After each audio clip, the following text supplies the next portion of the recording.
तो अब हम बात करते हैं इस वीडियो में स्किज़ोफ्रेनिया की डायग्नोसिस की।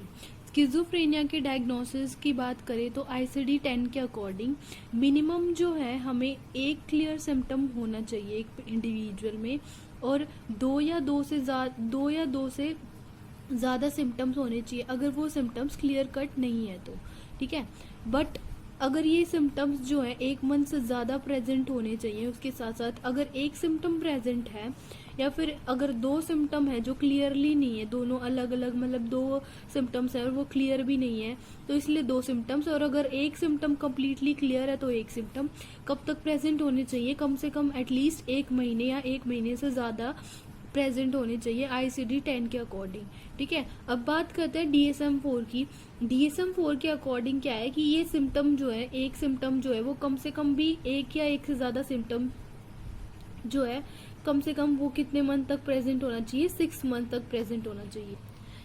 उसके साथ साथ क्या होना चाहिए कि अगर या फिर हम ये बोल सकते हैं कि एटलीस्ट 6 मंथ तक क्या होने चाहिए, एक्टिव सिम्टम्स होने चाहिए, और मतलब कि 6 मंथ तक सिम्टम्स शो होने चाहिए कम से कम, और उनमें से 1 मंथ में क्या होना चाहिए, सिम्टम्स बिल्कुल एक्टिव होने चाहिए। उसके बाद बात करते हैं कि एक इंडिविजुअल में क्या होगा कि साथ के साथ हम ये भी देखेंगे कि डायग्नोसिस के दौरान हमें पता चलेगा कि उसका एकेडमिक वर्क परफॉर्मेंस जो है वो भी बहुत डिक्रीज हो गया। उसके साथ साथ उसका खुद की तरफ जो एटीट्यूड है वो भी चेंज हो गया है। उसके साथ साथ स्किज़ोफ्रेनिया का एक मेन डायग्नोसिस ये भी होता है कि अगर पेशेंट स्किज़ोफ्रेनिक है तो उसमें कोई सब्सटेंस अब्यूज से रिलेटेड सिम्टम्स नहीं आने चाहिए। यानी कि जिन क्लिनिकल फीचर्स की हम बात कर रहे हैं वो क्लिनिकल फीचर किसी भी सब्सटेंस डिसऑर्डर की वजह से नहीं आने चाहिए, सब्सटेंस अब्यूज या फिर किसी अदर मेडिकल मेंटल डिसऑर्डर की वजह से नहीं आने चाहिए वो साइन और सिम्टम्स, ठीक है। तो इसीलिए जो है ये सिम्टम्स जो है क्लियरली मतलब कि मेनली किसकी वजह से ही होने चाहिए, स्किज़ोफ्रेनिया की वजह से ही होनी चाहिए, ठीक है। तभी हम मानेंगे कि पेशेंट स्किज़ोफ्रेनिक है।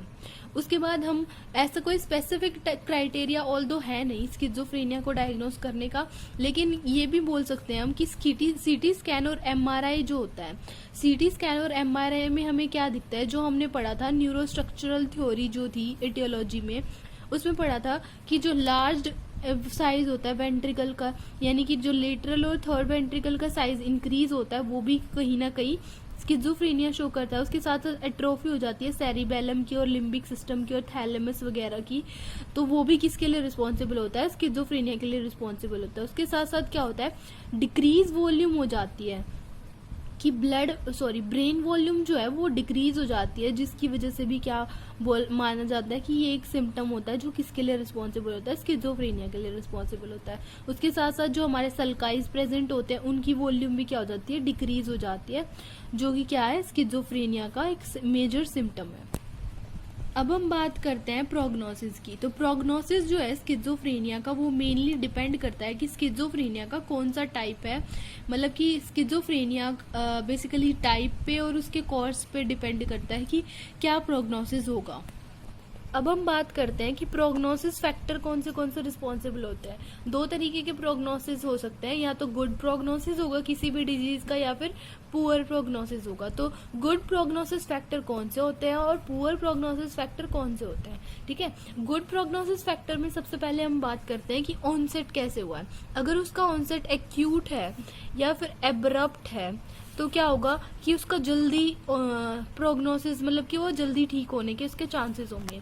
जबकि अगर इंसिडियस है कि बार बार हो रहा है तो क्या होगा कि उसमें क्या है कि उसमें पुअर प्रोग्नोसिस के चांसेस होते हैं। उसके साथ साथ अगर ऑनसेट जो है वो 35 ईयर्स के बाद हो रहा है, यानी कि लेट ऑनसेट हो रहा है, अगर किसी इंडिविजुअल में 35 ईयर्स एज के बाद हो रहा है तो उसका क्या है, गुड प्रोग्नोसिस होगा, यानी कि वो जल्दी ठीक होगा और उसमें क्या होगा, दोबारा होने के चांसेस कम होंगे। साथ ही साथ अगर किसी में अर्ली 20 में हो रहा है तो क्या होगा कि अर्ली ऑनसेट होगा, तो क्या होगा, उसमें पुअर प्रोग्नोसिस होगा। उसके साथ साथ गुड प्रोग्नोसिस में क्या होगा, अगर उसके प्रेसिपिटेटिंग स्ट्रेसेस प्रेजेंट होंगे तो क्या होगा कि मेनली क्या होता है कि वो गुड प्रोग्नोसिस माना जाता है। और जबकि अगर किसी में स्ट्रेसर्स ही नहीं है और मेनली स्किज़ोफ्रेनिया हो रहा है तो क्या होगा, उसमें क्या है, पुअर चांसेस होते हैं रिकवरी के। अब गुड प्रोग्नोसिस में क्या है, अगर उसको गुड प्री मॉर्बिड एडजस्टमेंट है कि प्री मॉर्बिड मतलब कि बीमारी से पहले, यानी कि बीमारी से पहले उसकी एडजस्टमेंट की पावर अच्छी थी तो क्या होगा, उसका प्रोग्नोसिस जल्दी होगा। जबकि अगर पुअर प्री मॉर्बिड एडजस्टमेंट है तो क्या होगा, पुअर प्रोग्नोसिस होगा। कैटाटोनिक सब टाइप, अगर कैटाटोनिक है या फिर पैरानोइड है तो इनमें क्या होता है, रिकवरी के चांसेस जल्दी होते हैं स्किज़ोफ्रेनिया के जो टाइप्स हैं उनमें। जबकि जो अदर टाइप है डिसऑर्गेनाइज, सिंपल, अनडिफरेंशिएटेड और क्रोनिक कैटाटोनिक सब टाइप्स, उनमें क्या होता है कि स्किज़ोफ्रेनिया के जो प्रोग्नोसिस के चांसेस हो जाते हैं वो कम होते हैं। उसके बाद बात करते हैं हम ड्यूरेशन की। ड्यूरेशन में क्या होगा कि अगर शॉर्ट ड्यूरेशन है स्किज़ोफ्रेनिया का तो क्या होगा, लेस देन 6 मंथ है तो क्या होगा, गुड प्रोग्नोसिस होगा। और अगर स्किज़ोफ्रेनिया का ड्यूरेशन जो है 2 साल से ज्यादा है, यानी कि क्रोनिक कोर्स है, तो क्या होगा कि पुअर प्रोग्नोसिस होगा। साथ के साथ डिप्रेशन की बात करें, अगर पेशेंट में डिप्रेशन प्रेजेंट है तो क्या होता है, उसके रिकवरी के चांसेस ज्यादा होते हैं। जबकि अगर डिप्रेशन भी एब्सेंट है पेशेंट में तो क्या होता है, उसके रिकवरी के चांसेस कम होते हैं। साथ के साथ अगर पॉजिटिव सिम्टम्स प्रेजेंट है तो भी पेशेंट के रिकवरी के चांसेस ज्यादा होते हैं। जबकि अगर पेशेंट में नेगेटिव सिम्टम्स प्रेजेंट है, अगर नेगेटिव सिम्टम्स डोमिनेट कर रहे हैं तो क्या होगा, पेशेंट के पुअर चांसेस होते हैं प्रोग्नोसिस के। उसके बाद बात करते हैं फैमिली हिस्ट्री की। फैमिली हिस्ट्री है अगर मूड डिसऑर्डर की तो क्या होता है कि ज्यादा चांसेस हो जाते हैं रिकवरी के। और अगर पेशेंट की स्किज़ोफ्रेनिक हिस्ट्री है, फैमिली हिस्ट्री, तो क्या होता है, उसमें पुअर चांसेस हो जाते हैं रिकवरी के। उसके बाद बात करते हैं अगर फर्स्ट एपिसोड है तो भी क्या होता है, जल्दी प्रोग्नोसिस होता है, यानी कि जल्दी ठीक होता है। जबकि अगर हिस्ट्री है उसकी स्किज़ोफ्रेनिया की तो क्या होगा, मतलब उसको रिपीटेटिव एपिसोड है और उसका ये 3rd या 4th है तो क्या होगा, पेशेंट का पुअर प्रोग्नोसिस होने के चांसेस हो जाते हैं। उसके साथ साथ अगर पेशेंट फैट है, यानी कि फैट फिजिक है, यानी कि काइनिक फिजिक है, तो क्या होगा, पेशेंट के प्रोग्नोसिस के चांसेस ज्यादा होते हैं, यानी कि गुड प्रोग्नोस्टिक फैक्टर माना जाता है ये। जबकि अगर पेशेंट थिन है, यानी कि एस्थेनिक है, एस्थेनिक फिजिक है उसकी, तो क्या माना जाता है कि उसके प्रोग्नोसिस का फैक्टर पुअर है। साथ के साथ फीमेल्स में ज्यादा चांसेस हो जाते हैं रिकवरी के, जबकि इन कंपैरिजन टू मेल एक पुअर प्रोग्नोसिस फैक्टर माना जाता है ये जेंडर भी। ठीक है। सोशल सपोर्ट, अगर पेशेंट को अच्छा सोशल सपोर्ट मिल रहा है, ठीक है, तो भी पेशेंट के जल्दी होते हैं रिकवरी के चांसेस। जबकि अगर पेशेंट को पुअर सपोर्ट मिल रहा है तो क्या होता है कि पेशेंट के रिकवरी के चांसेस इतने नहीं होते। ठीक है। उसके बाद बात करते हैं प्रेजेंस ऑफ कंफ्यूजन, परफ्लेक्सिटी और डिसओरिएंटेशन। अगर ये सारी चीजें प्रेजेंट होती हैं, यानी कि पेशेंट कुछ तो एक्सप्रेशन शो कर रहा है, ये नहीं है कि पेशेंट एक्सप्रेशनलेस है, तो क्या है, पेशेंट के रिकवरी के चांसेस ज्यादा होते हैं कि गुड प्रोग्नोसिस होता है। जबकि अगर पेशेंट का प्रोग्नोसिस मतलब कि पेशेंट कोई एक्सप्रेशन ही शो नहीं कर रहा, फ्लैट और ब्लंटेड इफेक्ट शो कर रहा है, कोई भी इवेंट हो जाए चाहे, तो क्या होता है कि उसका पुअर प्रोग्नोसिस हो जाता है। उसके साथ साथ अगर उसे प्रॉपर ट्रीटमेंट मिल रहा है तो ऑब्वियसली वो जल्दी ठीक होगा। जबकि अगर उसे प्रॉपर ट्रीटमेंट नहीं मिल रहा तो क्या होगा कि वो जल्दी ठीक नहीं होगा। ठीक है। अगर पेशेंट पेशेंट डिपार्टमेंट में ट्रीट किया जा रहा है तो भी उसके जल्दी ठीक होने के चांसेस होते हैं। लेकिन अगर वो लॉन्ग टर्म हॉस्पिटलाइजेशन करता है तो ये as a poor prognostic factor माना जाता है। उसके साथ साथ अगर पेशेंट की क्रेनियल सीटी स्कैन हम करते हैं और वो नॉर्मल मिलता है तो भी क्या है, ये गुड प्रोग्नोसिस फैक्टर में आता है कि ब्रेन में कोई डिफेक्ट नहीं है और पेशेंट के रिकवरी के चांसेस ज्यादा होते हैं। जबकि अगर पेशेंट को क्या है कि वेंट्रिकुलर एनलार्जमेंट हो रही है, यानी कि वेंट्रिकल्स का साइज बढ़ रहा है, या फिर ब्रेन वॉल्यूम जो है वो डिक्रीज हो रही है, तो क्या है कि पेशेंट का क्या है पेशेंट के प्रोग्नोसिस का फैक्टर पुअर हो जाता है। ठीक है। अब हम बात करते हैं ट्रीटमेंट की। तो ट्रीटमेंट में ये बोल सकते हैं हम कि ट्रीटमेंट 2 टाइप का हो सकता है, सोमैटिक ट्रीटमेंट और साइकोसोशल ट्रीटमेंट। सोमैटिक ट्रीटमेंट में हमारी 3 चीजें आती हैं, फार्मेकोलॉजिकल मतलब कि साइकोफार्मेकोलॉजी, ठीक है, साइकोफार्मेकोलॉजिकल ट्रीटमेंट, ईसीटीज, और उसके साथ साथ हमारा क्या आता है, साइकोथेरेपीज आती है। और दूसरा ट्रीटमेंट हमारा क्या होगा, साइको सोशल ट्रीटमेंट या फिर रिहैबिलिटेशन होगा। ठीक है। अब बात करते हैं साइकोफार्मेकोथेरेपी की। तो उसमें क्या होगा कि मेनली हम क्या देते हैं, एंटीसाइकोटिक मेडिकेशंस देते हैं, एंटी पार्किंसोनियम्स देते हैं, मूड स्टेबलाइजर्स देते हैं, ये सारी मेडिकेशंस देते हैं हम। लेकिन मेनली कौन सी देते हैं हम, एंटीसाइकोटिक मेडिकेशंस देते हैं। जो एंटीसाइकोटिक मेडिकेशन होती है वो भी 2 तरीके की होती है, एटिपिकल एंटीसाइकोटिक्स और टिपिकल एंटीसाइकोटिक्स, ठीक है। एटिपिकल एंटीसाइकोटिक्स होती है और टिपिकल एंटीसाइकोटिक्स होते हैं। हम मेनली जो है एटिपिकल एंटीसाइकोटिक्स प्रेफर करते हैं, क्योंकि क्या होता है कि एटिपिकल एंटीसाइकोटिक्स के साइड इफेक्ट जो होते हैं वो कम होते हैं, इसीलिए हम जो है एटिपिकल एंटीसाइकोटिक्स प्रेफर करते हैं। एटिपिकल एंटीसाइकोटिक्स प्रेफर कौन सी होती है? क्लोजेपिन हुई, क्लोनजेपिन हुई, जिपरेसिडोन हुआ, एरिपेप्रिजोल हुआ, रेजरपेरिडोन हुआ, पेलीपेरिडोन हुआ, एमिसुल्प्राइड हुआ, ठीक है। ये सारे क्या हुए? एटिपिकल एंटीसाइकोटिक्स हुए। उसके बाद टिपिकल एंटीसाइकोटिक्स में क्या आता है? क्लोरप्रोमाजीन हुआ, हेलोपेरिडोल हुआ, फ्लूपेनाजीन हुआ या फिर पैरफेनाजीन हुआ, ठीक है। ये सारे क्या आ गए? हमारे टिपिकल एंटीसाइकोटिक्स में आ गए। उसके बाद हम एटिपिकल, जब हमारी वर्क नहीं करती तभी हम टिपिकल एंटीसाइकोटिक्स देते हैं पेशेंट में, किसी भी पेशेंट में। अब हम बात करते हैं हमारे सेकेंड सोमेटिक ट्रीटमेंट की, जो क्या है? ईसीटी, यानी कि इलेक्ट्रोकन्वल्सिव थेरेपी, ठीक है। ईसीटी जो है प्राइमरीली हम पेशेंट में प्रेफर नहीं करते, और अगर किसी में प्रेफर करते हैं तो उनमें किस किस में इंडिकेट करते हैं हम, ठीक है। तो ये हमारी इंडिकेशंस है किस किस में हम ईसीटी इंडिकेट करते हैं। कि पेशेंट क्या होना चाहिए? या तो पेशेंट को कैटाटोनिक स्टूपर होना चाहिए, ठीक है, कैटाटोनिक स्टूपर होना चाहिए। पेशेंट को क्या होना चाहिए? अनकंट्रोल्ड कैटाटोनिक एक्साइटमेंट होनी चाहिए, ठीक है। कैटाटोनिक स्टूपर हो, अनकंट्रोल्ड कैटाटोनिक एक्साइटमेंट हो, या फिर पेशेंट को, या फिर सीवियर साइड इफेक्ट हो किसी ड्रग के, ठीक है, या फिर स्किज़ोफ्रेनिया हो जिसमें all other forms of treatment fail हो जाए, ठीक है, फेल हो जाए। या फिर हम ये बोल सकते हैं कि all other forms of treatment हमने अप्लाई करके देख लिए, तो अब सोचा कि चलो ईसीटी ट्राई करके देखते हैं कि क्या पता ईसीटी से सही हो जाए, क्योंकि ईसीटी क्या होता है? लास्ट ऑप्शन होता है, ठीक है। मेनली हम क्या करते हैं? प्राइमरीली इंडिकेट नहीं करते ईसीटी। उसके बाद यूजुअली कितनी ईसीटीज देते हैं हम? ईसीटीज हम 8 से 12 ईसीटीज देते हैं, और उसमें से क्या होता है कि कम से कम क्या है,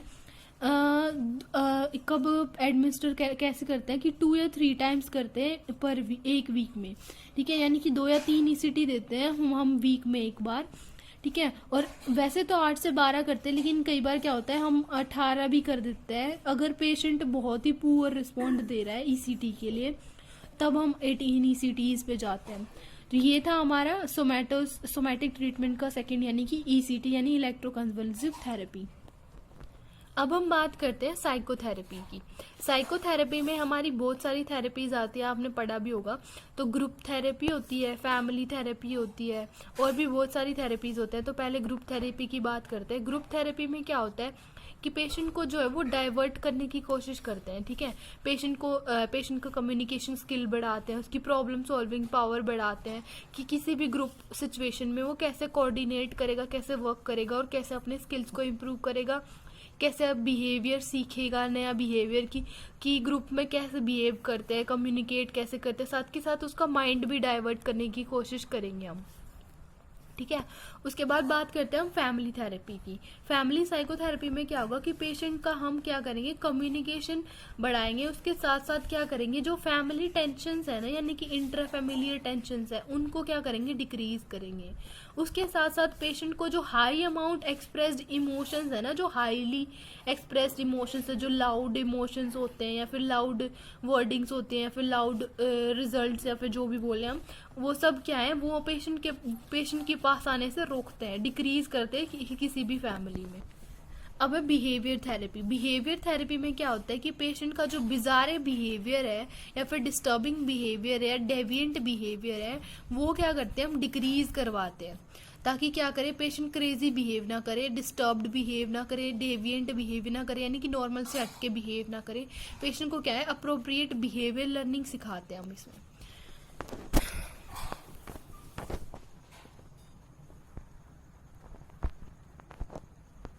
अब आता है social skill training. Social skill training में क्या करते हैं कि पेशेंट का जो सोशल स्किल्स होते हैं ना, जैसे कि आई कांटेक्ट करना, प्रॉपर फेशियल एक्सप्रेशंस नहीं दे पाता पेशेंट की स्पॉन्टेनिटी, जो सोशल सिचुएशंस में जो पेशेंट की रिएक्ट करने की पावर होती है, वो सारी चीज़ें डिक्रीज हो जाती है। तो ये सारी चीज़ों की तरफ एड्रेस करते हैं हम सोशल स्किल ट्रेनिंग में। पेशेंट को क्या करेंगे हम, बिहेवियर जो है इनमें क्या करेंगे, पेशेंट का बिहेवियर डिक्रीज करवाएंगे, कैसे कैसे वीडियो टेप्स का यूज करके, रोल प्लेइंग का यूज करके, या फिर होमवर्क असाइनमेंट्स वगैरह देके क्या करेंगे, पेशेंट का बिहेवियर जो है वो हम इम्प्रूव कराएंगे और बैड बिहेवियर डिक्रीज कराएंगे। अब हम बात करते हैं हमारी लास्ट थेरेपी की, जो क्या है, कॉग्निटिव थेरेपी। कॉग्निटिव थेरेपी में क्या करते हैं कि इम्प्रूव करते हैं हम पेशेंट के कॉग्निटिव फंक्शन, यानी कि मोटर एक्टिविटीज और जो अफेक्ट एक्टिविटीज जो है पेशेंट की, वो इम्प्रूव करते हैं। इसमें क्या करेगा, पेशेंट अपना कॉग्निटिव डिस्टॉर्शन को इम्प्रूव करने की कोशिश करेगा। कैसे कि एक तो वो क्या करेगा, अच्छे से फोकस करने की कोशिश करेगा, यानी कि डिस्ट्रैक्टेबिलिटी को क्या करेगा, कम करेगा। साथ के साथ क्या करेगा, अपने जजमेंट को इम्प्रूव करेगा, अपने जजमेंट को इम्प्रूव करेगा पेशेंट, और क्या करेगा, अच्छे से अपने कॉग्निटिव फंक्शन को वर्क करने के लिए मतलब कि इम्प्रूव करने की कोशिश करेगा। उसके बाद बात करते हैं हम साइको सोशल ट्रीटमेंट की या फिर रिहेबिलिटेशन में क्या करते हैं हम, मेनली क्या है, पेशेंट की वर्क हैबिट्स की तरफ फोकस करते हैं। इसमें क्या करेंगे हम, पेशेंट को वर्क हैबिट डेवलप कराएंगे। वो कैसे कैसे करा सकते हैं हम, कि भाई वोकेशनल रिहेबिलिटेशन में क्या करेंगे, पेशेंट को क्या कराएंगे, ऐसे काम कराएंगे जिनमें क्या होगा, उनकी डिसेबिलिटी भी हिंडर नहीं होती और वो अपना काम भी कर पाते हैं। यानी कि ऐसे वर्क रिलेटेड वर्क जो कि मतलब कि उनके क्या बोलते हैं, फेवर में होगा। ठीक है, मतलब कि पेशेंट की डिसेबिलिटी भी वो नहीं होगी। पेशेंट अगर डिसेबल है तो उसको ऐसा ही काम देंगे जो उसकी डिसेबिलिटी के अकॉर्डिंग मैनेज हो सके। उसके बाद बात करते हैं सोशल लर्निंग प्रोग्राम की। तो पेशेंट को क्या करेंगे हम, सोशलाइज करना सिखाएंगे। कि कुछ पेशेंट क्या होते हैं स्किज़ोफ्रेनिया में, सोशलाइज बहुत ज्यादा एक्सट्रीम सोशल विड्रॉल हो जाता है। तो साइको सोशल रिहेबिलिटेशन में अगर वो सोशलाइज अच्छे से कर पाएगा तभी वो क्या कर पाएगा, अपने आप को रिहेबिलिटेट कर पाएगा और वापस से उसी एनवायरनमेंट में फिक्स कर पाएगा। साथ के साथ क्या करेंगे, हाउसिंग, सपोर्टिव हाउसिंग, कि कुछ पेशेंट जो है वो बिल्कुल क्या बोलते हैं कि बेघर हो जाते हैं, तो उनको सपोर्टिंग हाउसिंग प्रोवाइड करते हैं हम साइको सोशल रिहेबिलिटेशन में। साथ के साथ क्या करते हैं, सोशल क्लब्स में उनका इंटरेक्शन बढ़ाते हैं। वही सोशल ट्रेनिंग कैसे प्रोवाइड करेंगे, सोशल क्लब्स के थ्रू, की सोशल क्लब्स डेवलप करेंगे जहाँ पे वो सोसाइटी से रिलेटेड बातें कर पाएंगे और अपने आप को एक्सप्रेस कर पाएंगे। ठीक है, उसके साथ साथ क्या करेंगे कि पेशेंट का क्या करेंगे हम, हॉस्पिटलाइज कम करेंगे पेशेंट को, ताकि क्या कर सके, पेशेंट रिहेबिलिटेट कर पाए और अच्छे से एडजस्ट कर पाए अपने आसपास के एनवायरनमेंट में। उसको क्या करेंगे, डे ट्रीटमेंट प्रोग्राम ही प्रोवाइड करेंगे most of the time. Basically out patient में जो हमने पढ़ा था ना कि प्रोग्नोसिस फैक्टर अच्छा होता है, तो प्रोग्नोसिस फैक्टर तभी अच्छा होता है जब पेशेंट को क्या है, मोस्ट ऑफ द टाइम क्या करते हैं हम, अवॉइड करते हैं हॉस्पिटलाइजेशन, ताकि वो क्या कर सके, अच्छे से एडजस्ट कर पाए अपने आप को एनवायरनमेंट में। तो ये था हमारा treatment of schizophrenia. Thank you.